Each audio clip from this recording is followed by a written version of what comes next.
This is homework 1.1 in Algebra 2. It's a reteach of function notation, making sure you still know it from Algebra 1.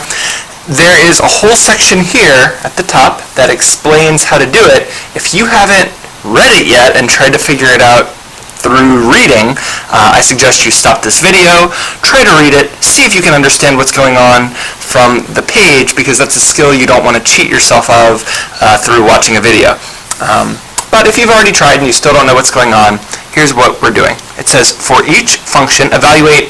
This says f of 0, and what it means is when x is 0, what is the function value? It says evaluate f of 3/2 and f of -1. So when x is 3/2, what is y? And when x is -1, what is y? So here it's already started to do it for you. F of 0 is the first thing we're supposed to evaluate, and that's what you get when you plug in 0 in for x. And so you just evaluate this. You should be able to do it without a calculator. F of 0 is equal to, well, 0 squared means 0 times 0, which is 0. 4 times 0 is 0, and so it's 0 minus 2. 0 minus 2 is -2, and so f of 0 is -2. That's the first one.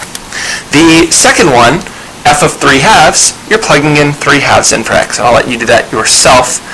You should be able to do it without a calculator. If you are struggling with your fraction skills, we can talk about that another time. The second one, similar deal. We're doing f of, it said for each function, evaluate f of 0, f of 3/2, and f of -1. So for this function, we're going to evaluate f of 0, f of 3/2, and f of -1. Let's go ahead and do f of 3/2. So over here, f of 3/2 is going to equal, well, that's what we get when we put in 3/2 for x. So it's -2 times 3/2 plus 10. There's a shortcut trick for multiplying 2 times 3/2. Notice that 3 is getting divided by 2 and multiplied by 2. Multiplying and dividing are inverses, so multiplying by 2 cancels out with dividing by 2, and so it's just -3 plus 10, which is 7. F of 3/2 is 7. Okay. Similar deal for this last one, except when you plug in for x, for instance, when you plug in f of 0, you're going to be putting in 0 into two places because they're two different x values. So I'll leave the rest for you to do. On the back, you are doing graphing some functions. So here we have this function expressed as a map. So when you put in 0, these are the inputs, which are x. You get out outputs, which are y. And so when you put in 0, you get out 10.